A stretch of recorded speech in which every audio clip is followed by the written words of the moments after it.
السلام عليكم ورحمة الله وبركاته. بسم الله الرحمن الرحيم.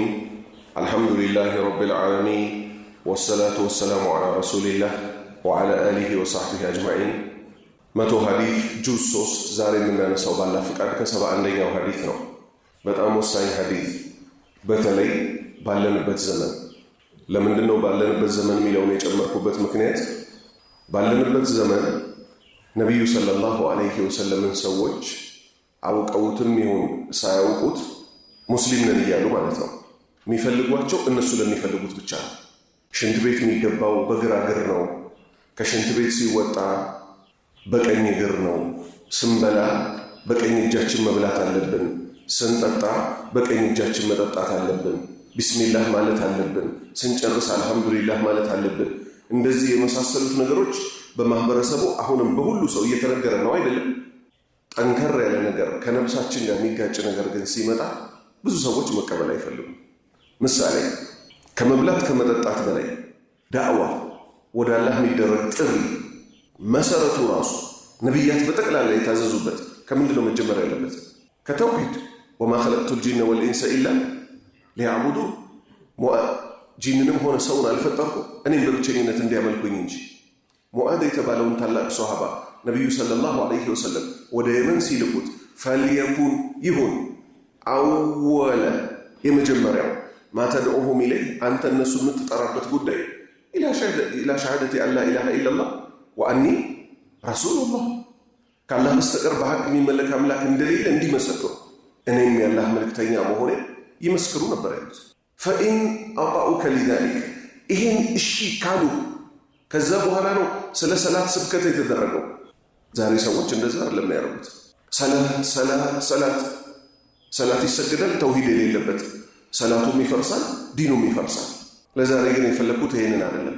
ሶሻል ሚዲያ የሚባል ይሄ ፌስቡክ፣ ዩቲዩብ፣ ቲክቶክ ከመጣ በኋላ ማን ምን መናገር አለበት ራሱ አይታወቅም።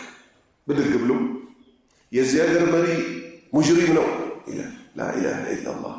ነቢዩ ሰለላሁ ዐለይሂ ወሰለም ሙስሊም መሪዎችን አስመልክቶ ምንድን ነበር ያሉት? ይሄው እዚህ ጋር ይመጣል ሐዲቱ ላይ። ስለዚህ እኛ እሳቸውን የእውነት ምንፈልጋቸው ለሽንት ቤት ለምግብ ብቻ ነው ወይስ ለሁሉ ህይወት ነው? ለሁሉ ህይወት ከሆነ መሪን አስመልክቶ እኛ ሳንሆን እሳቸው የተናገሩታል። እንጀምረው ሐዲቱ፣ ሌሎች ሐዲቶችም እናፈስበታል። عن ابن عباس رضي الله عنهما قال النبي صلى الله عليه وسلم من كره من أمره شيئا فليصبر فإنه من خرج من السلطان شبرا مات ميتة الجاهلية متفق عليه. سبحان الله. كعبد الله بن عباس تيزو الله من كم سرعتشون يولد الله شونا قال اندهار قال النبي صلى الله عليه وسلم يوم ሰንሰለቱ የተጠበቀ ቡኻሪና ሙስሊም ተስማምቶ የዘገቡት ሐዲስ ሰለላሁ ዐለይሂ ወሰለም ያላህ ሰላትና ሰላም በእርሳቸው ላይ ይሁን። መንከሪሃ የጠላ ሰው ከማን ሚን አሚሪሂ ከመሪው ላይ ከሙስሊም መሪው ላይ የጠላ ሰው ምንም ሸይአን አንዲትንም ነገር የጠላ ሰው ፈልየስቢር ይታገስ ነው ያሉት እንጂ መሪውን ይስደበው። በደንብ ያዙ። መሪውን ይስደበው፣ መሪውን አምጾበት ይውጣ የሚል ቃል ተነገረ። በዘመናችን ግን ተገላቢጦሹ ነው የሚሰራው። ተመሪዎቹ እስቲ ትንሽ ይክፋቸው ምን ያደርጋሉ? አሻብ ዩሪድ ኢስቃጥ ሚዛን ይላሉ። አሻብ ማለት ህዝቡ እንጂ አላህ እኮ አይደለም። አላህ የሚፈልገውማ መሪም ተመሪም እንዲስተካከሉ ነው አይደለም? ቆይ አላህ የሚፈልገው ማን እንዲስተካከል ነው? መሪው ብቻ ወይስ ተመሪው ብቻ? ሁለቱም እንዲስተካከሉ ነው። ህዝቦች ይወጣሉ። አላህ እኮ የሚፈልገው እኛም መሪያችንም እንዲስተካከል ነው አይደለም ይሉት። አሻብ ህዝቡ ይፈልጋል። ዩሪድ እስቃጥ እንዲወርድለት አንይዟን ስልጣን ላይ ያለው መሪ እንዲወርድለት ህዝቡ ይፈልጋል ይላል። እሺ ህዝቡ ምንድን ነው የሚፈልገው? ህዝቡ የሚፈልገውማ ይሄኛው ወርዶ ይሄኛው ይምጣልን ይላል። ነቢዩ ደግሞ ተናግረዋል ሰለላሁ ዐለይሂ ወሰለም የባሰ እንጂ የተሻለ አይመጣም። ያለውን ሲያወርዱ በሚሊዮን የሚቆጠር ደም ይፈሳል። አዲስ ያመጣሉ። አዲሱ የሚቃወም ደግሞ አሁንም ይመጣል። አሁንም ሚሊዮኖች ይሞታሉ። ይሄም ይውረድልን ይባላል። እንዳለ የሚነሱት ጥያቄዎች ደግሞ ዲናዊ አይደሉም። ባረከላሁ ፊኩም ዱንያዊ ናቸው። የዚህ ሀገር መሪ የሀብት ክፍፍሉን እኩል አላደረገውም። ኢላ አኺር ነቢዩ ምናምን ፈል የስቢር ይታገስ።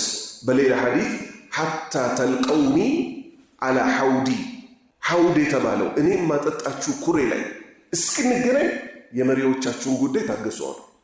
እንቀጥል። ፈኢነሁ ጉዳዩ እኮ መን ኸረጀ ጥሎ የወጣ ኸረጀ ጥሎ የወጣ ሚን ሱልጣኒ ከባለስልጣን ሽብረን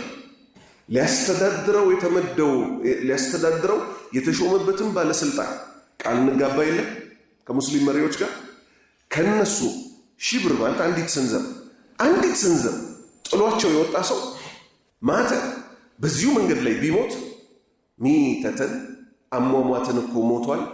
ጃሂልያ ከእስልምና በፊት የነበረው የመሃይማንን አሟሟት እንጂ የሞተው እስልምና የሚፈልገውን የእስልምናን አሟሟት አይደለም የሞተው። ያስፈራል አያስፈራም? ወንድሞች እንደው በአላህ ይሆንባቸው። ያስፈራል አያስፈራም? ያስፈራል።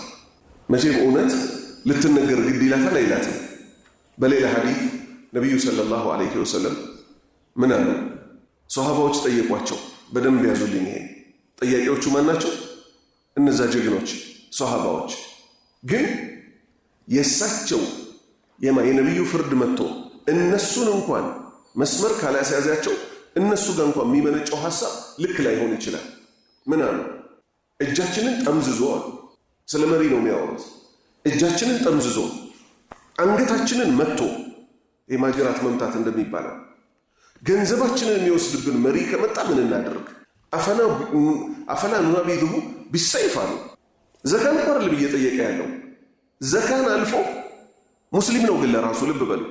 ዘካን አልፎ ምንም ያደርግ እጅ የሚጠመዝዝ አንገት የሚመታ መሪ መጣ።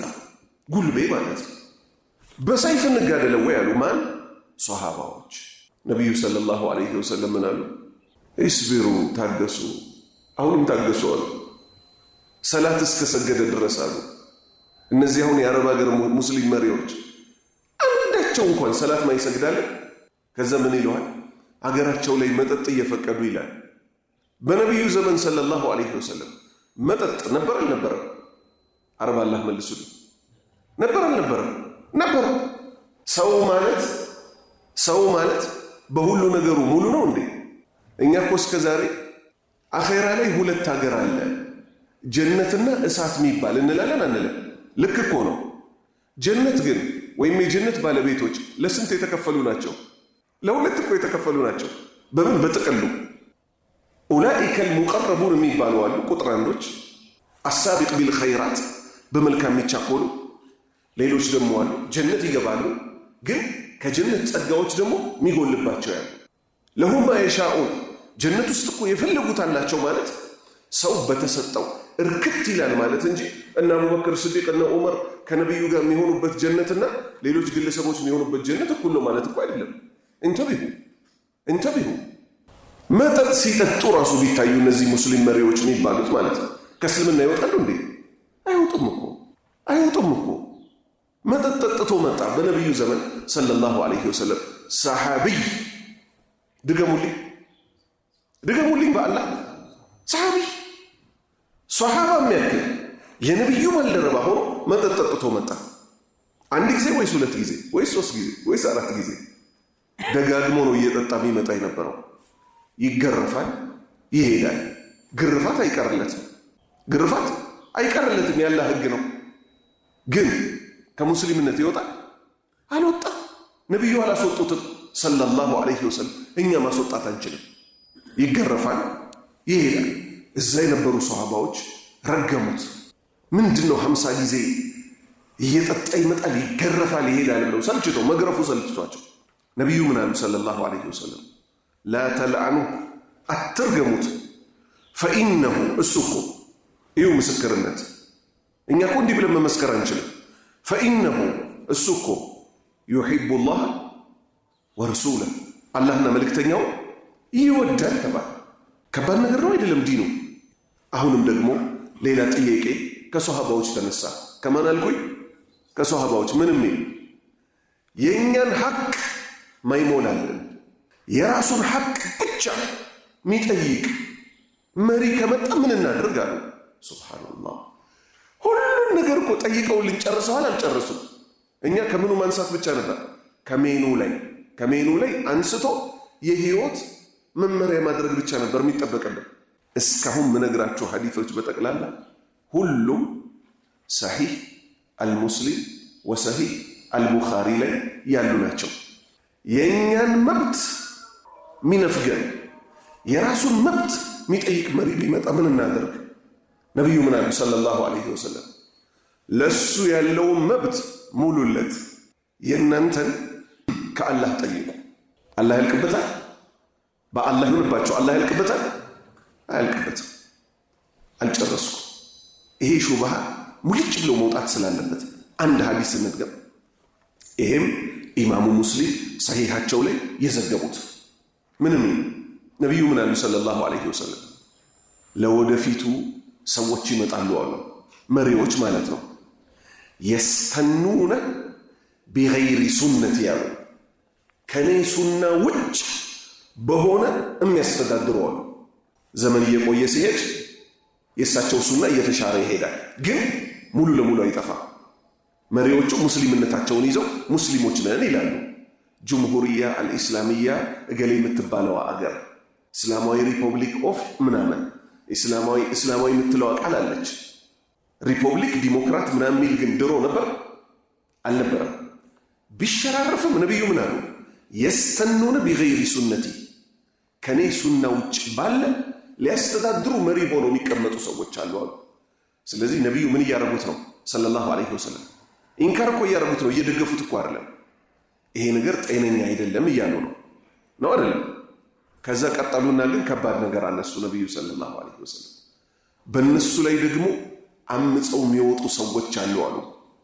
ቁሉቡሁም ልቦቻቸው ቁሉቡ ሸይጣን የሰይጣን ልብ እኮ ነው አሉ ነቢዩ። በእሳቸው ሱና ማያስተዳድሩትን ሰዎች ልባቸው ሰይጣን ነው አላሉ። በእኔ ሱና ማያስተዳድሩ መሪዎች አሉ አሉ። በእኔ ሱና ማያስተዳድሩ መሪዎች አሉ አሉ። እነሱን አምፀው የሚወጡት ግን ምኖች ናቸው አሉ? ልቦቻቸው የሸይጣን ልቦች ናቸው አሉ። ስለዚህ ማንን ነው ነቢዩ በጣም የኮነኑት? አማጺዎችን ነው። አመፅ ደም ቢያፋስስ እንጂ ለውጥ አምጥቶ ያውቃል? አያውቅም። አሁን ወደ ጥያቄው እንመጣለን። እሺ ታዲያ ሙስሊም መሪዎች ላይ የሚታየው ጥፋት በምን ይስተካከል? መስተካከል እኮ ግድ ነው። መስተካከሉ ግድ ነው አይደል? በአላህ ይሁንባችሁ መስተካከሉ ግድ ነው አይደል? ግን በምን የሚለውን ራሱ ኢስላም ደነገገው አልደነገገው? ደነገገው። ምሳሌ አንድ ባል ከሚስቱ ጋር ተጣላ። ጥፋተኛ ሚስት ናት። ጥፋተኛ ማናት? ሚስት ናት። ምሳሌ ነው ያነሳው። ባል ሚስቱን በልጆቹ ፊት እራት ስታቀርብ ኮስተር አለባት። ይቻላል? መልሶ አባላ ይቻላል? አጥፍታለች እኮ ከባድ ጥፋት። አያችሁ፣ ኢስላም ማለት የሁሉ ሃይማኖት ነው የምንለው ለዛ ነው። አይቻልም። ባል ሚስቱን በልጆቹ ፊት ማኩረፍ አይቻልለትም። ሚስት ባሏን በልጆቿ ፊት በዘመድ ፊት ማኩረፍ አይቻልላትም። ኢስላም አልፈቀደላትም። እሺ እንዴት ያኩርፉ? ማኩረፍ እኮ ተፈቅዷል። በምን መልክ ታስተካክለው? በምን መልክ ያስተካክለው? አልጋ ክፍል ብቻ ነው ባልና ባል መኮራረፍ ይችላል። ከአልጋ ክፍል ውጪ በልጆቻቸው ፊት መጣላት አልተፈቀደላቸው። ለምን? ለልጆቻቸው አርአያ ሊሆኑ ነው። የመጥፎ አርአያ። ትዳር እኮ ሀርድ ነው።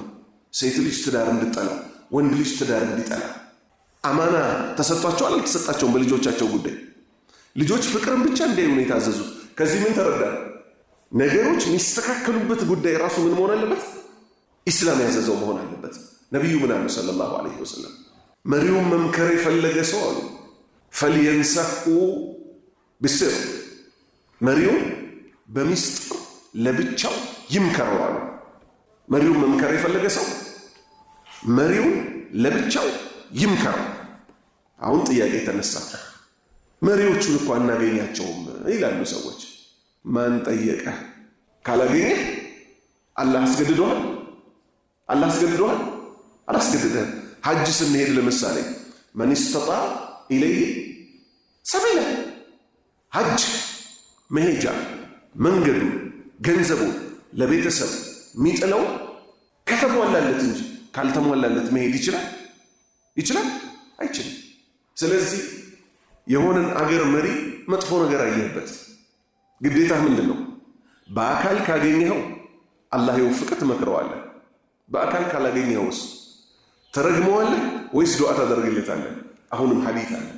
ሐዲስ ነው ዛሬ ወሬው። በቃ ህይወታችንን ሙሉ ሐዲስ ብቻ ብናወራ ኖሮ ዛሬ ዓለም እንዲህ ባልሆነች ኖሮ። ነቢዩ ሰለላሁ ዐለይሂ ወሰለም አሁንም በትክክለኛ ሐዲስ ምን አሉ? ከመሪዎቻችሁ ውስጥ እኮ ምርጥ የሚባሉት እናንተም ለነሱ እነሱም ለናንተ ዱዓ የሚያረጉላችሁ ናቸው አሉ። አያችሁ ምርጥ ነገር። ከመሪዎቻችሁ መጥፎ ማለት እናንተም ትረግሟቸዋላችሁ እነሱም ይረግሟቸዋል። አሁን እያጠቃለልን ነው። ወደ ማን እንምጣ? በተጨባጭ ደግሞ በምን መልክ የመሪ ጉዳይ መስተካከል አለበት የሚለውን ሷሃባዎች ያውቃሉ። አነስ ኢብኑ ማሊክ ረዲየላሁ ዐንሁ ነቢዩ ሰለላሁ ዐለይሂ ወሰለምን ያገለገለ ሱናን ጠንቅቆ የሚያውቅ ሷሃባ ነው። ሐጃጅ ኢብን ዩሱፍ አተቀፊ የተባለ በጣም ኃይለኛ ጉልበተኛ መሪ በታቢዒዎች ጊዜ ተከስቶ ነበር። ብዙ ሰው የገደለ ከፊል ሰዎች መጥተው ሐጃጅ ላይ አምፀንበት እንውጣው ያሉት። እነሱም ጥሩ ነገር ነው ያደረጉት። ወደ ማን አመጡት? ጉዳዩ ወደ ማን አመጡት? ሸሪዓ ወደሚያቅሰው የነቢዩ ባልደረባ ወደ ነበረ ሰው ሰለላሁ ዐለይሂ ወሰለም። እሱ ምን አላቸው? አትውጡ አላቸው። አምፃችሁበት አትውጡ፣ እኔ ከነቢያችሁ ነው ያላቸው። የሰማሁት አለ ለወደፊት የባሰ እንጂ የተሻለ አይመጣም፣ በሰይፍም አትመልሱትም አትችሉትም አላቸው። ወጡ። የእሱን ንግግር እምቢ ብለው ጨረሳቸው፣ በሰይፍ ገደላቸው። ከዛ ብዙ ደም ተፋሰሰ። ነቢዩ አስምሩባት በደንብ ደጋግማችሁ እስቢሩ ያሉትን ቃል ታገሱ ያሉትን። አንድ መሪ የፈለገ ቢቆይ ስንት ዓመት ይቆያል? እንደው 50 ዓመት ገዛ። ከዛ ለልጁ አስተላለፈ፣ ልጁም ገዛ፣ ለልጅ ልጁ አስተላለፈ። ከነዚህ መሃል አላህኛ ታጋሾች ካደረገ ጥሩ መሪ ያወጣል አያወጣም? በአላህ ይሆንባችሁ። ጥሩ ከመጣ እኮ እኛ ካልበራን እኮ አንልም። ጥሩ መሪ ይምራል እንጂ። ጥያቄው ግን እኛ ጥሩ ነን ወይ ነው። ኢማሙ አሕመድ ረሂመሁላህ እነ ማእሙር የመሳሰሉት የአባሲይ መሪዎች መጥፎ አቂዳ የያዙ ሰዎችን ወደ ራሳቸው አስጠግተው ኢማሙ አሕመድን ቁርአንን የአላህ ቃል አይደለም በሉ ተባሉ። አልልም አሉ። ሁሉም የአላህ ቃል ነው፣ ሐርፉ እያንዳንዱ ፊደሉ ራሱ የአላህ ቃል ነው አሉ።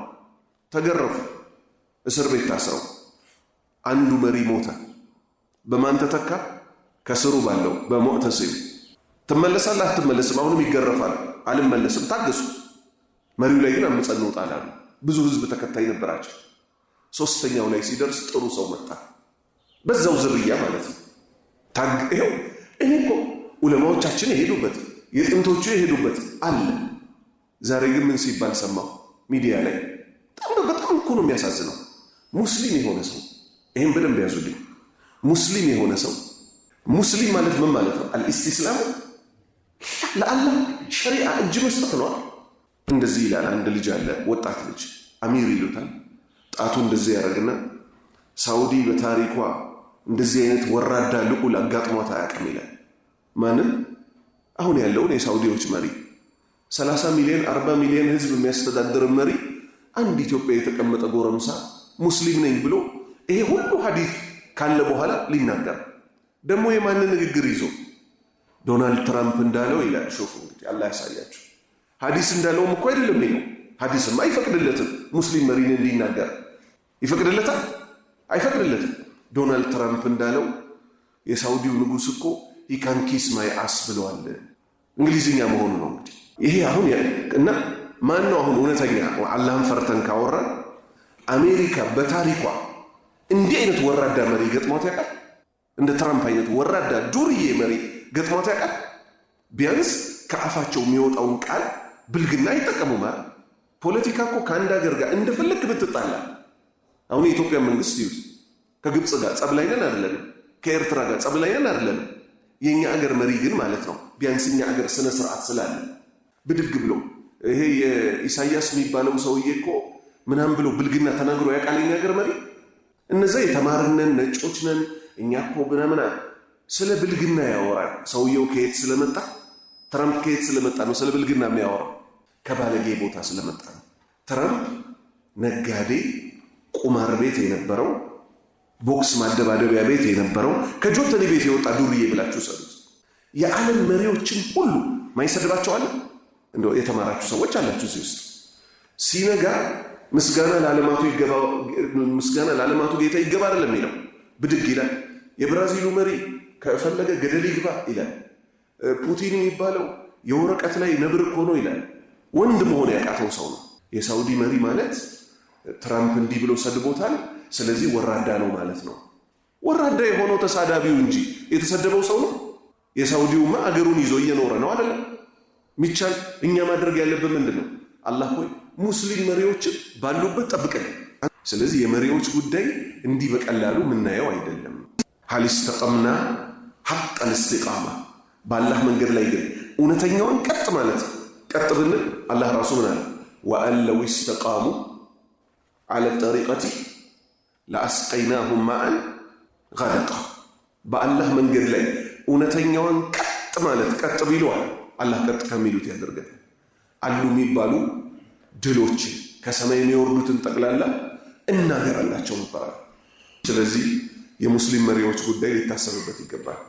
ከዚህ አርዕስት ጋር በተያያዘ የመጨረሻ ነጥባችን የሆነው ወደሚቀጥለው ሐዲስ ከመሄዳችን በፊት ድሮ ዛሬ አይደለም፣ ድሮ አብዱል መሊክ ኢብን መርዋን የተባሉ የኡመያዎች መሪ ልክ በዚህ ዘመን እንደምናየው ስልጣናቸውን አስመልክቶ ተቃውሞ ተነሳባቸው። ዋና ዋና የሚባሉትን ተቃዋሚዎች ጠሩ። አቡበክርና ዑመር እንድንሆን ነው የምትፈልጉት አሉ። አዎ አንተም ኸሊፋ ነህ፣ እነሱም ኸሊፋ ናቸው። ማን? አቡበክርና ዑመር። እነሱም ሆኑልን አሏቸው። የእሳቸው መልስ ምን ሆነ? በአቡበክርና በዑመር ዘመን በእነሱ ስር ሲተዳደሩ የነበሩትን እነ ዑስማንን፣ እነ አልይን፣ እነ ዙበይር፣ እነ ጠልሃ፣ እነ ሳዕድ ብን ሙዓዝ እነ ሌሎችን ሁኑልን፣ እኛ አቡበክርና ዑመር እንሆንላቸዋለን። የሳውዲው መሪ አቡበክርን እንዲሆን ዑመርን እንዲሆን እየተጠበቀበት ነው። እኛ ደግሞ ነብሳችንን ዑስማን አንድ ቀን የሆነው መሆን አንፈልግም። አልይ ለኢስላም ያሳለፉትን እነ ሙአዊያ ያሳለፉትን መሆን አንፈልግም። እኛ ቼልሲ ማንቼ ምናምን ማለት እንፈልጋለን። መሐመድ ሰልማን ግን ምን እንዲሆን ይጠበቅበታል? አቡበክርን ሁን እስቲ፣ ዑመርን ሁን እስቲ እያልን እያስገደድናቸው ነው። ስለዚህ ጉዳዩ መሆን ያለበት ምንድን ነው? መሪም ተመሪም አላህን ሲፈሩ ለአላህ ቅርብ ሲሆኑ ምን ይመጣል? ለውጥ ይመጣል። ከመሪዎች በኩል ችግር ያየ ሰው ፈልየስቢር ይታገስ አሉ። ማን? ነቢዩ ሙሐመድ ሰለላሁ ዐለይሂ ወሰለም። ለመሪዎች ጥላቻ ከሚጥሉብን ነገሮች አንዱ ሚዲያ ላይ የምንከታተላቸው ነገሮች ናቸው። በደንብ ስሙ። ሚዲያ ላይ የምንከታተላቸው ነገሮች ናቸው። ሚዲያውን ብቻ እየተከታተልክ ከጀርባ ያለውን ተጨባጭ ካላወቅ ችግር ነው። ምሳሌ አሁን ወደ አረብ ሀገር አልሄድም፣ ወደ ሀገራችን መሪ እንምጣ። የሀገራችን መሪ እናንተ ስትገምቱት አሁን ይሄ አብይ አህመድ ጠቅላይ ሚኒስቴሩ ግብረ ሰዶምን የሚፈቅድ ሰው ይመስላችኋል? መልሱልኝ።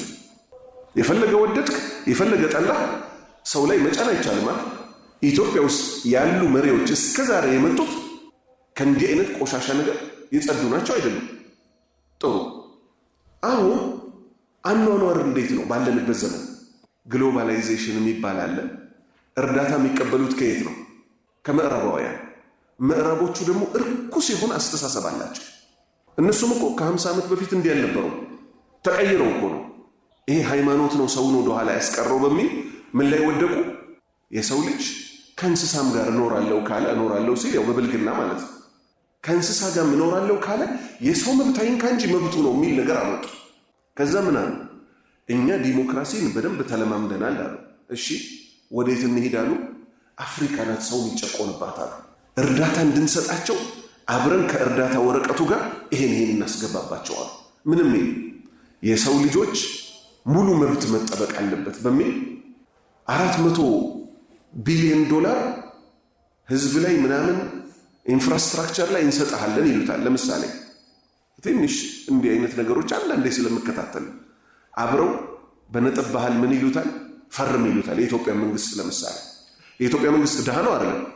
የአፍሪካ መንግስታት ድሃ ናቸው አይደሉም? ይሄን ያህል ስንዴ፣ ይሄን ያህል ሩዝ እንሰጣቸዋለን ይሏቸዋል። አብራችሁ ግን ምን ፈርሙ ይሏቸዋል። እንዲህ አይነት ነገሮች ካሉ ሰው እንዳይጨቆን ሴት ለሴት ፈልጋለሁ ሚል ወንድ ለወንድ ፈልጋለሁ ሚል ካለ አንድ እንዳትናገሩ፣ አለበለዚያ እናንተን ገልብጠን ከውጭ ሀገር አሜሪካ የተማሩ ሰዎችን አምጥተን እናነግሳለን ይሏቸዋል። የሚባለውን ስለምናቅ ማለት ነው አንዳንዴ። ከዛ ይሄ ወራዳ መሪያችን አዋረደን ይላል። ከበሮ በሰው እጅ ያምር ሲይዙት ያደናግር። ከዛ አላህ ሲፈትን የጎጥ መሪ ያደርግሃል። የጎጥ የቀበሌም አይደለም የጎጥ መሪ ትሆንና አንተ የማትፈልገውን ነገር እምነትህን የሚጋጭ ነገር እንዲህ ይሰራ ተብሏል እዚህ ሰፈር ይባላል። እምቢ አትልም። ለምን? ጨረቃ ቤት ይፈርሳል። ያንተ ቤት በዚህ ደረጃ ካሳሰበ አገር መፍረሱ ደግሞ ይበልጥ ሊያሳስብህ ይገባል። ለፖለቲካ የተሰጡ ሰዎች አሉ። ልክ ናቸው ማለት ያለ ከነጥፋታቸው አገር ለማስተዳደር የተመረጡ አሉ። ሌሎች ደግሞ ደካማ አሉ። በእውቀት ብዙ ነገር ሊያውቁ ይችላል። መምራት ግን ቀልድ አይደለም። ስለዚህ ለነብሱ ያዘነ ሰው የፖለቲካ ዜና ከመከታተል ይተው። ሰላም ያላት ነብስ ያገኛል። ከገባህበትስ መውጫ የሌለው ቀዳዳ ውስጥ ገባለህ። ለምን? ፖለቲከኞች ሃይማኖት ነው እንደ ልጓማቸው አይደለም። ሙስሊም የሆነ ሰው ግን ለሁሉ ነገር ምን አለለት? ሃይማኖት አለለትና አላሁ ስብሓነሁ ወተዓላ የሀገራችንን መሪ ወደ ተፈጠረበት ወደ እስልምና ሃይማኖት አላህ ይመልሰው። የእኛንም መጨረሻ አላህ ያሳምርልን። ዓለም ላይ ያሉ ሙስሊም መሪዎችን ደግሞ ባሉበት ይጠብቃቸው። ህዝባቸውንም እነሱንም የተስተካከሉ አላህ ያርጋቸው። ሀከታ ይሄ ነው እንግዲህ ትክክለኛው አቋም። 72ኛ ሐዲስ عن ابن عباس رضي الله عنهما قال النبي صلى الله عليه وسلم من صور صورة في الدنيا كلف يوم القيامة أن ينفخ فيها الروح وليس بنافخ متفق عليه። ይሄ ደግሞ ህይወት ያላቸውን ነገሮች ማንሳት በምስል ማለት ነው። በፎቶም ይሁን በሚሳልም ይሁን ያለውን አደጋ የሚጠቅስ ሐዲስ ነው። ከአብዱላህ ኢብኑ አባስ ተይዞ ነብዩ እንዲህ ያሉ ሰለላሁ ዐለይሂ ወሰለም መን ሰወረ የቀረጸ ሰው ሱረተን ምስልን ፊ ዱንያ ላይ ኩሊፈ ይገደዳል የውመል ቂያመት የቂያማ ቀን አየንፉኸ እንዲነፋበት ፊሃ በምስሉ ላይ አሩህ ነፍስ አስገባበት ይባላል። ስዕል ነፍስ አለው የለውም። እዛ ውስጥ ነፍስ ክተትበት ይባላል። ወለይሰ ቢናፊኺ እሱ ደግሞ ነፍስ ማስገባት የሚችል አይደለም። ስለዚህ ባለንበት ዘመን አሻንጉሊት የመሳሰለው እያሉ የሚሰሩ ሰዎች አሉ። ሀታ ስዕል የሚስሉ እነዚህ ስዕሎች ሁሉ አሁን ይኸውላችሁ ወለይሰ ቢናፊኺን እሱ ደግሞ የሚችል አይደለም እኮ ሲባል ቀለል ተደርጎ አይደለም። አላህ ዘንድ የማትችለውን ነገር መጠየቅ ከባድ ቅጣት ነው።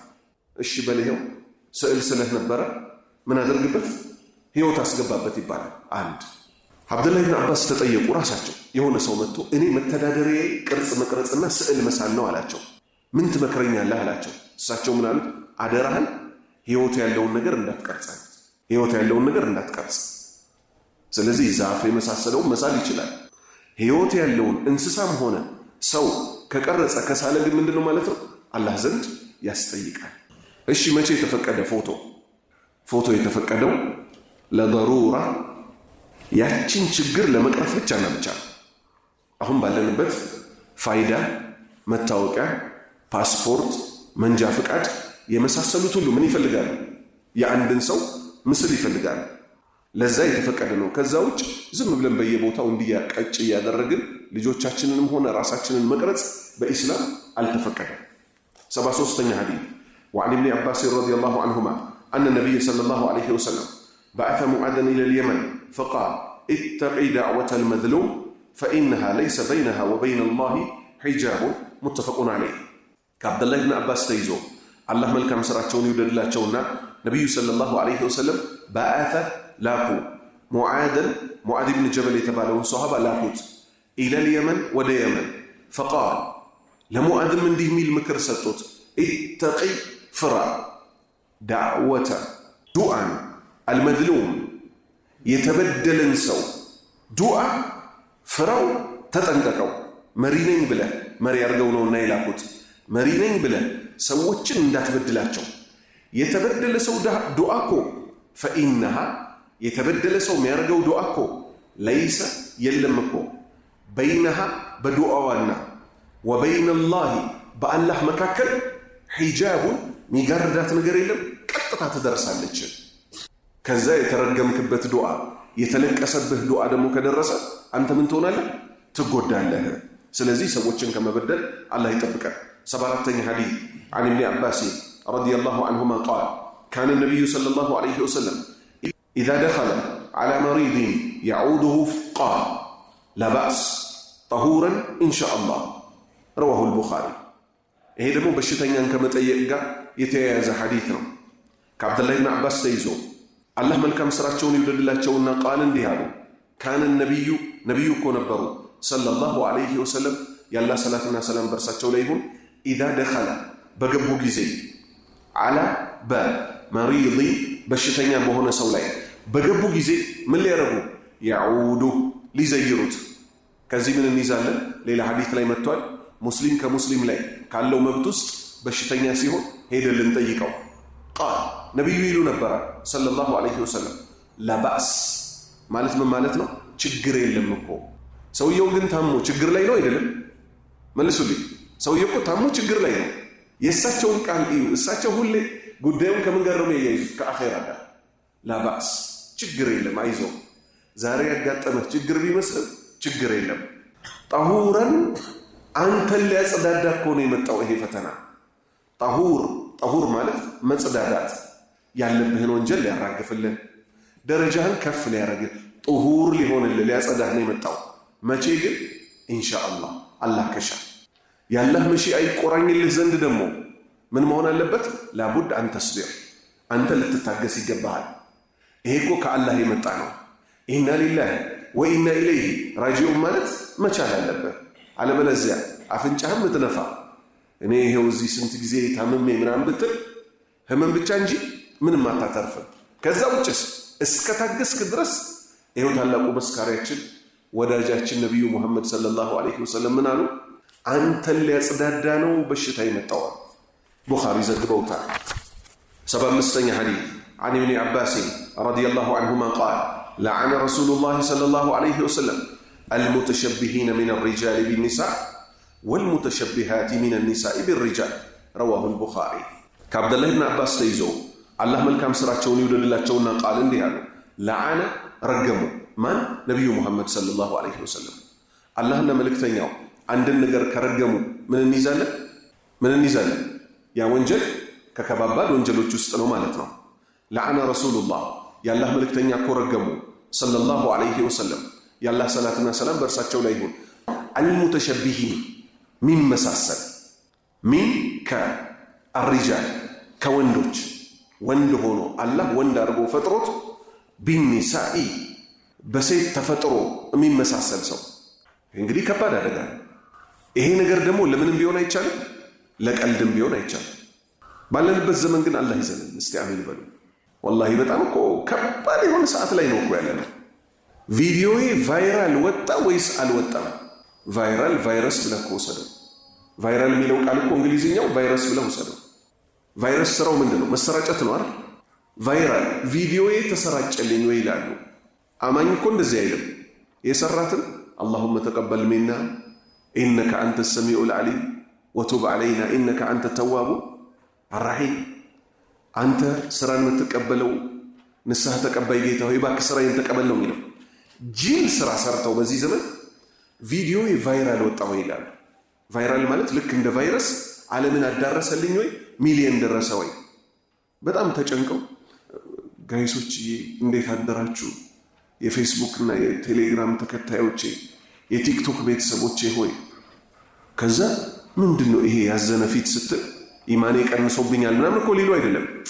አካውንቴ ስለተመታብኝ እባካችሁ ታብታብ፣ ላይክ፣ ፎሎ፣ ሼር ላ ሐውለ ወላ ቁወተ ኢላ ቢላህ የሸር ለማኞች ማለት ነው። ከዛ አንድ ወንድ ምን አደረገ? ወንድ ልጅ ነው፣ አላህ ያሳያችሁ፣ ወንድ ልጅ ነው። አንድ ወንድ ለስንት ከለላ መሆን ይችላል? አይችልም። ለሺዎች ከለላ መሆን ይችላል። አንድ ወንድ ነው። ሴቶች ውስጥ ልብስ የሚባል የሚለብሱት አለ። አውቃችሁ ይሄ ልስልስ ያለ ነገር እንደ ሴት ልጅ ውስጥ ልብስ ለብሷል። ሻሽ አርጓል። ወንድ ልጅ የጡት ማስያዣ አርጎ ብርቱካን ከቶበታል። ሐውለ ወላ ቁወተ ኢላ ቢላህ። ድምፁን ወደ ሴት ለውጦ አላህ ያሳያችሁ። ድምፁን ወደ ሴት ለውጦ ምን ፈልጎ ነው ስትሉ ላይክ አድርጉ፣ ፎሎ እንዳትረሱ፣ ፎሎ ይባል። ላ ሐውለ ወላ ቁወተ ኢላ ቢላህ። የታችኛውን ደግሞ ምን አድርጎት ይሆን? አላህ ነጃ ይበለን፣ አላህ ነጃ ይበለን። ነቢዩ ረግመውታል። ኧረ አላህ ወንድ ያርገን፣ አላህ ወንድ ያርገን በሉ እንጂ በሁሉ ነገር፣ በለይሉም በሰደቃውም አላህን በመገዛቱ። አየህ አንዲት ነፍስ አላህ በሚፈልገው መልክ ቢዚ ካላረካት ሸይጣን በሚፈልገው መልክ ቢዚ መሆኑ አይቀርም። ይሄ አሁን የሰይጣን ስራ ነው አይደለም? ወንድ ልጅ ብርቱካን ደረቱ ውስጥ ከቶ እንዳይወድቅበት ጡት ማስያዣ አድርጎ በውስጥ ልብስ ቪዲዮ እየተቀረጸ አልጋ ላይ ሆኖ ጥፍር ቀለም ሊቀባ ነው፣ እንሶስላ ሊሞቅ ነው። ላ ሐውለ ወላ ቁወተ ኢላ ቢላህ። አላህ ይድረስልን። ነቢዩ አሁንም ረገሙ። ወልሙተሸቢሃት ምትመሳሰል ሚን ኒሳኢ ሴት ሆና ቢሪጃል ወንድ ወንድ የሚሰራራት። አንዷ ደግሞ ቆማ ሸንታለች።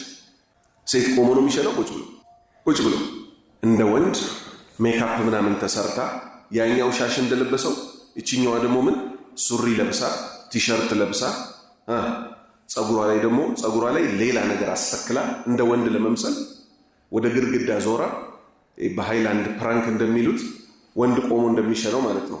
ሃይላንዷ ጫፏ ትበሳና ጫን እያሉ የወሳት ምናምን የወሳት ትውልድ። ላ ሐውለ ወላ ቁወተ ኢላ ቢላህ። ሰው እንዴት ራሱን ማንነቱን ፈልጎ ማግኘት ያቅተዋል? አላህ ሴት ልጅ ሴት አድርጎ ከፈጠራት ራሱ ምንድነው ያለው? የሀቡ ሊመን የሻኡ ኢናተን። አላህ ለፈለገው ሴት ልጅ ይሰጣል። ሴትነቷን ትዋብ እንደዛ አድርጎ ለአባቷ ቅመም፣ ለቤቷ ንግስት፣ ለባሏ ዘውድ፣ ለልጆቿ ደግሞ እንድትሆን አድርጎ ፈጠራት። አራት ጥቅም እንዲኖራት አድርጎ ያንን ይዞ ከመቆየት ምን መሆን የምትፈልጋለች? እንደ ወንድ ምናምን ነጠር እያለች መሄድ የምትፈልጋለች። ወንዱን ደግሞ አላህ ለትልልቅ ነገር አጭቶት ሲያበቃ ብርቱካን ደረቱ ላይ አስቀምጦ ቢበላው እንዲያውም ጥሩ ቫይታሚን ያገኛል። ደረቱ ላይ ምን እንደሚያመጣበት እንግዲህ አላህ ከረገመው እኮ ሌላ ነገር ሊመጣበት እኮ ይችላል። ሐቂቀተን መፍራት ምን መሰላችሁ? አላህን በምንድን ነው የምናስቆጣው የሚለውን ነው መፍራት። አናቀማ ያላህ ቁጣ ከወረረም በኋላ ምን መውጫ አለ? 76ኛ ሐዲስ ወአን አብዱላህ ኢብኑ ዐምር ኢብኑ አልዓስ ረዲየላሁ ዐንሁማ አነ ረጁለን ሰአለ ነቢይ ሰለላሁ ዐለይሂ ወሰለም አዩል ኢስላሚ ኸይር ቃል ቱጥዒሙ ጣዓም ወተቅረኡ ሰላም ዐላ መን ዐረፍት ወመን ለም ተዕሪፍ ሙተፈቁን ዐለይህ። ከአብዱላህ ኢብኑ ዐምር ኢብኑ አልዓስ ተይዞ አላህ መልካም ስራቸውን ይውደድላቸውና አነ ረጁለን አንድ ግለሰብ ሰአለ ነቢይ ነቢዩን ጠየቃቸው ሰለላሁ ዐለይሂ ወሰለም ያላህ ሰላትና ሰላም በእርሳቸው ላይ ይሁን። አዩል ኢስላም የትኛው እስልምና ነው? ኸይሩን በላጩ ቃል ነቢዩ አሉ ሰለላሁ ዐለይሂ ወሰለም ቱጥዒሙ ልታበላ፣ አጣዓም ምግብን ልታበላ። ለማን? ለምስኪኖች። ይሄ ትልቅ ከሚባሉ ኢባዳዎች ውስጥ ነው። ኢባዳላህ እኔ የወንድምነቴን ልምከራችሁ፣ መንገድ ላይ በብዛት ሳንቲም አትስጡ። ሴት መሆኗን ቤቷ ይዛው እንደምትገባ ለምታውቁት እንጂ መንገድ ላይ ላሉ ሳንቲሙን ስትሰጧቸው በተለይ ለወጣቶች ለሱስ መጠቀሚያ ነው የሚያደርጉት። ለሱስ መጠቀሚያ። አንድ ቀን መኪናዬን አቆሜ ወርጃለሁ። የሆኑ ወጣት ልጆች አየሁ። ማስቲሽ አትስቡ ምናምን ብዬ ብዙ አረኛ እርቦን ነው ልጆቼ ትዝ አለኝ። ረሃብ መቼም ታውቃላችሁ ምን አይነት ከባድ እንደሆነ። የልጅ ረሃብ ደግሞ እርግጠኛ ናችሁ አለ። አዎ 100 ብሬን ወይ 200 ብር አውጥቼ ሰጠው። እዛ ዳቦ ቤት መሄዳችሁን እርግጠኛ ልሆን ሄዷል። አሁን ያየው ባይ ከዳቦ ቤቱ እየሮጠ ተቀየሰ። ማስቲሽ የሚባል የሚገዙት እንጨት ወይ የሆነ ነገር ማጣበቂያ ኬሚካል ነው። አንዴ ከሸተተህ አንተ አዙሮ ይደፋል። ምንጣፍ የሚሰሩ ልጆች በጣም ያሳዝናሉ። ሙስሊም ሆነው የመስጂድ ምንጣፍ የሚያነጥፉ አንዳንዴ አዙሮ ይደፋቸዋል። እየወጡ እየተናፈሱ ነው ተመልሰው የሚገቡት። ሲታይ ቀላል ስራ ይመስላል ምንጣፍ ማንጠፍ። ከስሩ መስቲሽ ካላረጉበት አይዝም፣ ኬሚካል ነው። መብራት ላይ ልጆችን ታያላችሁ። ከዚህ ከብብታቸው ውስጥ የሃይላንድ ኮዳ ያወጡና ብለው ይስቡታል። ድንዝዝ ይላሉ። በሉ አልበሉ ለነሱ ሰውነታቸውን እዩት፣ ያለቀ ነው። በምን የተነሳ? ምግብ አፒታይት የላቸውም። ስለዚህ ዳቦውን ግዙና ራሳችሁ ዳቦውን እነሱ እንሽጠው ቢሉ የሚገዛቸው ስለሌለ መቼም መስጠት ማብላት ማጠጣት ግድ ነው አይደል? ሰው ተርቦ ዝም አይባል። ምግቧን ራሷን ብናደርሳት ነው የሚሻል። ይሄው ትልቅ ስራ ነው። ቱጥዒሙ ጣዓም የተራበን ማብላት፣ ወቱቅሪኡ ሰላም ሰላምታን እቅራ ልታነብ። እንዴት አድርገህ ልታነብ? አሰላሙ አለይኩም ብለህ አሰላሙ አለይኩም ወራህመቱላህ ብለህ አሰላሙ አለይኩም ወራህመቱላሂ ወበረካቱሁ ብለህ በማ ላይ? አላ መን አረፍት በምታውቀውም ሰው ላይ፣ ወመን ለም ተዕሪፍ ማታቃቸውንም ሙስሊሞች መሆናቸውን እስካወቅ ድረስ ሰላምታን አስተላልፍ። ቡኻሪና ሙስሊም ዘግበውታል።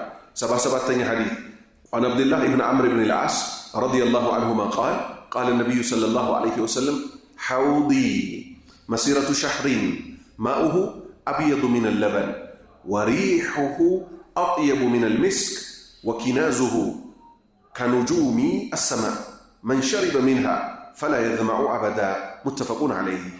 كعبد الله بن عمرو بن العاص تيزو الله ملكم سراتشون يودد الله تشونا قال اندهالو قال النبي كون دهالو صلى الله عليه وسلم يلا صلاتنا سلام برساتشو ليهون حوضي. الله أكبر. الله كحوضاتشو كميتاتو يادرغن. حوض ወንዝናት ኩሬናት ለነብዩ ከነብዩ ውጭ ላሉት ነብያት የተሰጠች። ሁሉም ነብይ የየራሱ ኩሬ ያለችው ህዝቡን የሚያጠጣበት። ሐውዲ የኔ ሐውድ እኮ መሲረቱ ታስጉዛለች፣ ሸህሪን የወር ጉዞ ታስጉዛለች። ምኗ? ርዝመቷ፣ ጥልቀቷ፣ ስፋቷ። እሺ ማኡሁ አኼራ ላይ ማጠጣችሁ ውሃ እኮ አብየዱ የነጣ ነው። ሚን ለበን ከወተት በጣም የነጣ ነው። ወተት ነጭ ነው፣ ከወተት የነጣ ነው። ወሪሑሁ ሽታው ደግሞ አጥየቡ በጣም እኮ ይሸታል። ሚነል ሚስክ ሚስክ ከሚባለው ሽቶ በላይ ሚሸት እኮ ነው ጣፋጭነቱ። ወኪዛኑሁ እኔ እናንተን ማጠጣበት እቃዎቹ ኢናሁ ማለት ነው ብርጭቆዎቹ ለእናንተ ለእያንዳንዳችሁ ሰጥቼ ማጠጣበት እኮ ከኑጁም ልክ እንደ ኮከብ እኮ ነው። አሰማ ሰማይ ላይ እንዳሉ ኮከቦች ብዛቱ ማለት ነው። የሰማይ ኮከቦች ብዙ ናቸው አይደለም? አይዟችሁ ብርጭቆ ያልቃልን ብላችሁ እንዳታስቡ፣ ያ ሁሉ አለ። አሁን የመጨረሻው ግን ገራሚ ነው አገላለጽ ብሎ ዝም መን ያግለሰብ ሸሪበ የጠጣ ሚንሃ እኔ ከማጠጣው ሐውድ መን ሸሪበ ፉት ያለ የተጎነጨ ሚንሃ እኔ ከማጠጣችሁ ውሃ ውስጥ ፈላ የዝማኡ መቼም ቢሆን አይጠማም። አበደን ለዘላለም ዓለሙ ጥማት የሚባል ይወጣለታል።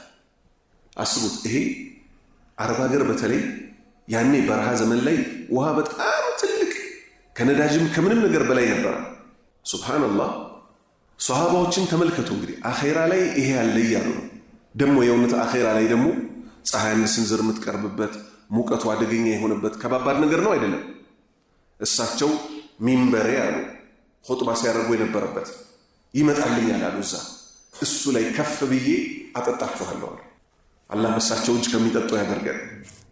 78ኛ ሐዲስ عن عبد الله بن عمرو بن العاص رضي الله عنهما قال قال النبي صلى الله عليه وسلم من قتل معاهدا لم يرح رائحة الجنة وإن ريحها توجد من مسيرة 40 عاما رواه البخاري.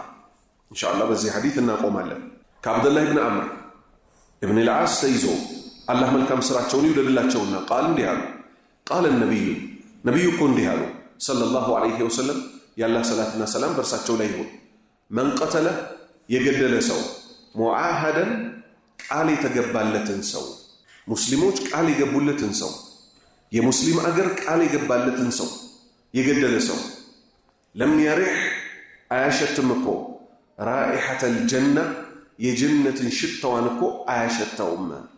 ወኢነ ሪሐሃ የጀነት ሽታዋ እኮ ትውጀድ ትገኛለች ሚን መሲረቲ ከሚያስጉዝ ጉዞ 40 ዓመን 40 ዓመት ከሚያስጉዝ ርቀት እኮ ሽታዋ እኮ ይሸተታል። እቺ ጀነት እሷን ጀነት አይገባትም ይሄ ሰው ሽታዋን አያሸታትም። ምን በማድረጉ የተነሳ ሙዓሃድ ቃል የተገባለትን ሰው በመግደሉ። ምንድነው ሙዓሃድ ማለት? ለምሳሌ አንድ እስላማዊ አገር አለ። እዛ እስላማዊ አገር ውስጥ ያለ አንድ ሙስሊም ከሌላ አገር ሌላ እምነት ያለውን ሰው ና እኔ ጋር ስራ ትሰራለህ ብሎ ጠራው። ቪዛን ከአገሩ አምባሳደር ምን አደረገለት? ቪዛ አስወጣለት። እኔ ጋር ትኖራለህ፣ እምነትህን ይዘህ፣ እኔ ሙስሊም ነኝ፣ ለወደፊት ኢንሻአላህ ትሰልማለህ ተብሎ ተከጅሎ እስልምናን እንደ ሙስሊም ሀገር መጣ። ይህን ሐዲስ የማያውቅ ጽንፈኛ ብድግ ብሎ ካፊር ይገደል ምናምን ብሎ ብድግ ብሎ እርምጃ ቢወስድበት አይደለም ጀነት ሊገባ ከ40 ዓመት በፊት ሽታዋ የሚሸተተውን ጀነት አያሸተውም። ቃል መጋባት በዚህ ዘመን ምን ይመስላል? በዚህ ዘመን ምሳሌ አምባሳደር ቱርክ ሀገር ላይ አንድ ወጣት ብድግ ብሎ ምን አድርጓል? የራሻን አምባሳደር ገሏል። የራሻ አምባሳደር ቱርክ የገባው በማን ፍቃድ ነው? የቱርክ መንግስት ናና እኛ ቱርክ ሀገር ላይ ቱርክና ራሻ የንግድ የፖለቲካ ግንኙነት አላቸው። ስለዚህ ምን አደረግ እኛ ጋር መጥተህ ኤምባሲ አገርህ ከፍቶ የዛ ኤምባሲ አምባሳደር ሆነ መሪ መሆን ትችላለህ አለው። ሲወጣ ጠበቀና ካፊር ምናምን ብሎ አላሁ አክበር። አሁን በዚህ ዘመን ማለት ነው በብዛት አላሁ አክበር የሚለውን ያለ አግባብ የሚጠቀሙ ሰዎች አሉ። የሰይጣን ስራ እየሰራ አላሁ አክበር ብትል አላህ ዘንድ ተጠያቂ ከመሆን አያድንም። ቀጥታ ሄደ ሰውየውን ግንባሩ ላይ ተኩሶ ገደለው። ከዛ ቱርክ የሙስሊም ሀገር ናት አይደለች? ናት። በራሻ በኩል ጫና ደረሰባት። ጥቅም አመጣ ይሄ ሰው? ጥቅም አመጣ? አላመጣ። ስለዚህ እንዲህ አይነት የሰይጣን አካሄዶችን ከመሄድ በፊት ኢስላም ለእያንዳንዱ ነገር ምን ብሏል? ምን ድረስ ነው ልንሄድ ምንችለው? ምንድነው የእስላም ልጓሙ ሚለውን ልናውቅ ይገባል።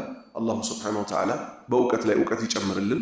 አላሁ ስብሓነሁ ወተዓላ ሀገራችንን ሰላም ያደርግልን። ወሰለላሁ ወሰለም ወባሪክ አላ ነቢይና ሙሐመድ ወአላ አሊሂ ወሰሕቢሂ